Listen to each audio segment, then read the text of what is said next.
इधर श्री सेवक जी महाराज महाविरह का अनुभव करते हुए, आप तो घर द्वार छूट गया, जंगल में जहां पचमढ़ा है, इसी अभी भी जंगल है वहां, वह जंगल क्षेत्र में हरिवंश श्री हरिवंश श्री हरिवंश श्री हरिवंश श्री हरिवंश श्री हरिवंश श्री हरिवंश श्री हरिवंश, यही निरंतर उच्च स्वर से उच्चारण करते हुए और महाविरह में व्यथित होकर के केवल नाम का जप करने लगे। देखो महाराज जी, नाम में ही रूप समाहित है, और नाम में ही रूप है, और रूप में लीला है, और रूप और लीला जहां है उसी को धाम कहते हैं। तो नाम में ही रूप है, नाम में ही लीला है, और नाम में ही धाम है। भक्त भक्ति भगवंत गुरु इस चतुष्टय में भक्त तत्व प्रधान है। वासुदेव संकर्षण प्रद्युम्न अनिरुद्ध इस चतुर्व्यूह में वासुदेव तत्व प्रधान है।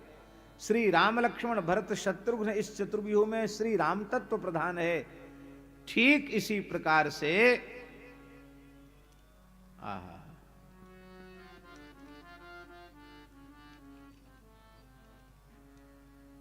बोलो वृंदावन विहग, क्या कह रहे थे? हाँ, इसी प्रकार से नाम रूप लीलाधाम इस चतुष्टय में नाम प्रधान है। बहुत प्रसिद्ध है, नाम वाणी जहां श्याम श्यामा तहां, और नाम वाणी निकट श्याम श्यामा प्रकट।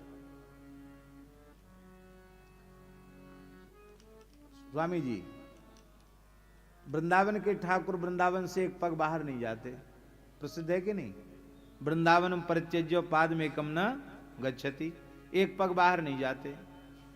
अब मेड़ता में मीराबाई को दर्शन हो रहा है बचपन में, मीरा को प्रभु दर्शन दीना प्रेम नदी के तीरा। वहां प्रेम नदी जमुना जी कहाँ आई? मेड़ता में कहाँ जमुना जी धरी है? पर मीरा को बाल्यकाल में श्री कृष्ण दर्शन हो रहा है। अब संगति बिठाओ, कैसे बिठाओगे संगति? पद्म पुराण में वृंदावन महात्म्य का वर्णन करते हुए शंकर जी ने स्वयं कहा है, वृंदावन के श्री कृष्ण वृंदावन छोड़ के बाहर नहीं जाते। ये पद्म पुराण में लिखा है। पद्म पुराण के मूल पारायण में श्लोक हमको मिला।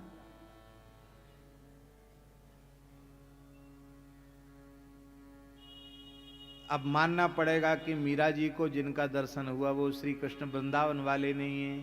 मानोगे क्या? नहीं मानोगे? तब क्या आशय है उसका? आशय यह है कि मीरा ने श्याम कुंज में नाम कीर्तन करके, नाम गान करके, लीला गान करके वहां धाम को प्रकट कर दिया, और जब धाम प्रकट हो गया तो धाम ही श्री कृष्ण प्रकट हो गए। इसलिए भगवान वृंदावन से एक पग बाहर नहीं जाते, ये बात भी बनी रही। जहां नाम रूप लीला का गान होगा वहीं धाम प्रकट हो जाएगा, जहां धाम प्रकट हो जाएगा वहां रूप प्रकट हो जाएगा। और जो नाम का आश्रय नहीं लेते हैं उनको रूप का प्राकट्य नहीं होता है। नामाश्रयी जो नहीं है उनके सामने रूप प्रकट हो जाएगा तो रूप के दर्शन का आस्वादन वो नहीं कर पाएंगे, आनंद नहीं ले सकते। देखो रामचरित्र में दो नारी पात्र, दोनों वनवास लीला में, एक भक्तिमती सबरी और दूसरी शूर्पणखा। दोनों को ही राम जी का दर्शन हो रहा है। राम जी का दर्शन दोनों को हो रहा है कि नहीं? पर सबरी को राम जी के दर्शन से निज स्वरूप की प्राप्ति हो रही है।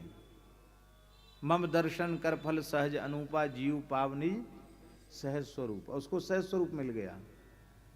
और शूर्पणखा सहज स्वरूप की तो क्या चले, जो बनावटी रूप था वो भी बिगड़ गया, नाक कान कट गए। खुद तो ब्याह कियो नहीं, दूसरों कोई कर ले या लायक छोड़ो नहीं। ठाकुर जी क्या कारण है? उसका कारण है एक भजन करके श्री राम जी का दर्शन प्राप्त कर रही, नाम लेकर के, रामा रामा रटते रटते बीती रे उमरिया, लोग गाते हैं। और इसने बिना भजन के दर्शन प्राप्त किया। तो देख विकल भई युगल कुमारा, उसकी भावना दूसरी है। अरे कृष्णावतार में देखो, पांडवों को दर्शन होता तो कितनी प्रसन्नता होती कृष्ण दर्शन से, और वही कौरव हैं, वो राम राम नहीं करते, भजन नहीं करते, उनको दर्शन होता तो श्री कृष्ण जादूगर दिखाई पड़ते उनको। ये परमात्मा है, ये वो मानते ही नहीं है।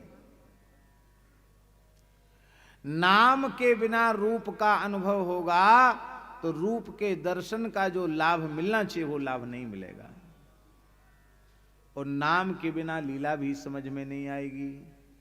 और धाम में भी धाम की महिमा तो है, पर धाम के सुख का अनुभव उन्हीं को होता है जो धाम में रहकर निरंतर श्री नाम का आश्रय लेकर के रहते हैं।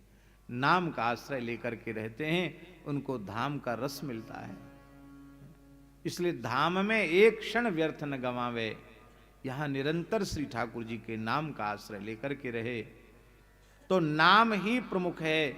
और यहां नाम के बल से महाप्रभु जी के स्वरूप को प्रकट कर लिया आपने।